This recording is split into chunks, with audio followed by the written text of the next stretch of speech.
और जब 1990 में 7 अगस्त 1990 को मंडल कमीशन की सिफारिश से लागू करने की घोषणा हुई, पहली बात तो ये बता दूं कि वो मानवर कांसीराम साहब ने जो पूरे देश की और दिल्ली की दीवारें नीली की और जो नारा दिया मंडल कमीशन लागू करो वरना कुर्सी खाली करो, उस नारे की वजह से 43 साल के संघर्ष के बाद सिफारिशें लागू करने की घोषणा तो हुई, लेकिन उसी सर्वोच्च न्यायालय ने उन सिफारिशों को लागू होने पर कोर्ट ने स्टे कर दिया, जिस सर्वोच्च न्यायालय ने संविधान के खिलाफ जाकर ईडब्ल्यूएस के नाम पर बिना मांगे, बिना कोई गठन हुए, बिना कमीशन के, बिना सर्वे के 4 दिन के अंदर ईडब्ल्यूएस के नाम पर और उन 2% लोगों को 10% रिजर्वेशन दे दिया। उसको कोर्ट ने स्टे नहीं किया। तो जो कोर्ट हमारे लोगों को न्याय नहीं दे सकती, उस कोर्ट पे भरोसा कैसे करें? एक तो ये सवाल है। दूसरा सवाल ये है, 49.5% रिजर्वेशन SC, ST, OBC तीनों को मिलाकर, जिसकी जनसंख्या कम से कम 85 से 88% के बीच है, उसके लिए तो दिया जा रहा है 49.5% पेपर पे, और जिसकी जनसंख्या 12% है उसको पेपर पे दिया जा रहा है 50.5%। लेकिन प्रैक्टिकल सच्चाई क्या है? प्रैक्टिकल सच्चाई ये है कि वो जो 12% है जनसंख्या में, जिसके लिए पेपर पे 50.5% रिजर्वेशन दे रखा है, उनको वैकेंसी जब निकलती है तो उनको दिया जा रहा है 72%।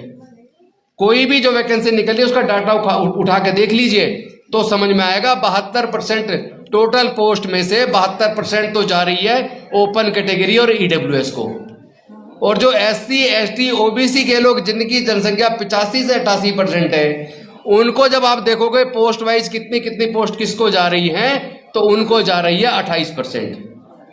तो कितनी बड़ी हकमारी हो रही है और किसके रहते हो रही है? ऐसी कौन सी सरकार है जिसमें SC, ST, OBC के सांसद, विधायक नहीं है, मंत्री नहीं है? क्या वो गूंगे बहरे हैं?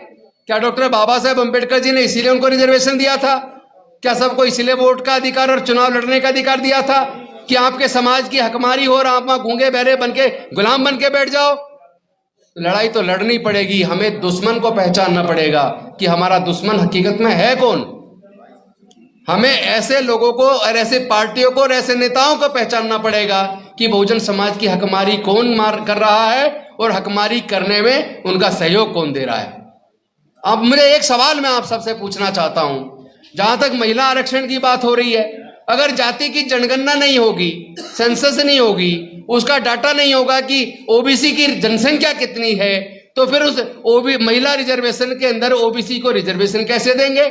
तो जो पार्टियां जातिगत जनगणना करवाने के लिए खुल के सामने आने को तैयार नहीं है, ऐसी पार्टियों को हमारे समाज के लोग वोट क्यों देते हैं?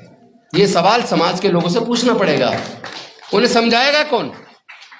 भाई एक बात बताओ, एक समय हम लोग पढ़ते थे, एक महाकाव्य था महाभारत, उसके अंदर पांडवों ने द्रौपदी को दांव पे लगा दिया, और एक आज ऐसी सरकार है जो सत्ता पाने के लिए जिसने राम को दांव पे लगा दिया।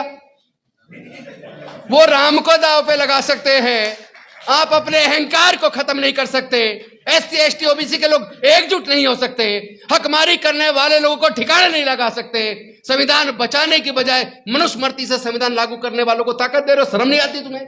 डूब मरना चाहिए तुम्हें। तुम्हारे समाज की हकमारी हो रही है, तुम्हारी बहन बेटियों की इज्जत टूटी जा रही है, तुम्हारी बस्तियां जलाई जा रही है, तुम्हारे युवाओं की हत्या की जा रही है, और तुम ऐसे हत्यारों को ताकत देने में लगे हो। नफरत पैदा करने वाले, देश के अंदर जाति धर्म के नाम पर उन्माद पैदा करने वाले पूरे देश पे हावी हो गए। पूरे देश का मीडिया पूरा बिक गया है, पूरा का पूरा गुलामी स्वीकार कर ली है। मैं आप सबसे पूछना चाहता हूं बहुजन समाज के लोगों से, क्योंकि जब बहुजन समाज की बात होती है, जब बैकवर्ड क्लास की बात होती है, उसका मतलब कि अति पिछड़ा वर्ग नहीं है, उसका मतलब है SC, ST, OBC, पिछड़े वर्ग का मतलब। और अगर मैं पिछड़े लोगों की बात करूं तो माइनॉरिटीज के अंदर, मुस्लिम के अंदर 90% OBC है, 90% शूद्र है। क्रिश्चियनिटी के अंदर 99.9% शूद्र है। सिखों के अंदर 70% से ज्यादा शूद्र है। उस सबको भी जोड़ लो, और उस सबको जोड़ने के बाद एक बहुजन समाज बनता है। बस एक बात कहूंगा ये समय की मांग है, हमें यूनिटी की जरूरत है। और अगर वो राम को सत्ता पाने के लिए दांव पर लगा सकते हैं, क्या आप अपने अहंकार को मार के एससी, एसटी, ओबीसी, माइनॉरिटी के लोग क्या एकजुट नहीं हो सकते? क्या हमारे समाज के नेता अपने अहंकार को छोड़ के क्या एकजुट नहीं हो सकते? तो मैं आह्वान करता हूं अपने सारे नेताओं से, इंक्लूडिंग बहन मायावती जी से भी, अखिलेश यादव जी से भी, तेजस्वी जी से भी, नीतीश जी से भी, स्टालिन साहब से भी, सब लोग मिलके एकजुट हो जाओ। पूरा समाज तुम्हारी तरफ देख रहा है, एक आशा भरी उम्मीद की किरण से देख रहा है। और जो भी समाज, जो भी हमारा नेता इस बहुजन समाज के एकीकरण में बाधा बनेगा, उसको समाज का और देश का गद्दार घोषित करेंगे, उसको संविधान का गद्दार घोषित करेंगे। संविधान बचाना है, मनुस्मृति को किसी भी कीमत पर वापस हम नहीं आने देंगे। और इसमें अगर एक और चीज बाधा बनती है, वो है ईवीएम। अब ईवीएम को किसी भी कीमत पर ईवीएम से चुनाव नहीं होने देंगे, क्योंकि ईवीएम में चोरी है, ईवीएम में चोरी है, ये प्रूव हो चुका है। आईएएस रिटायर, तो आईएएस जो जिसने नौकरी भी छोड़ दी, वो जो हमारे कन्नन गोपीनाथन जी ने, उन्होंने तो प्रूव कर दिया कि किस तरीके से ईवीएम धोखा है, ईवीएम के द्वारा चोरी, चुकी वो कुल इलेक्ट्रॉनिक इंजीनियर है, बाद में आईएएस बने। तो जब साबित हो गया, इलेक्शन ऑफिसर रहते उन्होंने साबित कर दिया कि ईवीएम में चोरी संभव है, और यहीं बैठ के मंगलयान और चंद्रयान उड़ाया जा सकता है, उसको रिपेयर किया जा सकता है नीचे बैठे बैठे। तो ये मशीन कौन सी बड़ी चीज है? इसलिए ईवीएम जब तक रहेगा तब तक ये कहेंगे 400 पार। इसलिए ईवीएम इस बार किसी कीमत पर चुनाव ईवीएम से नहीं होने देंगे।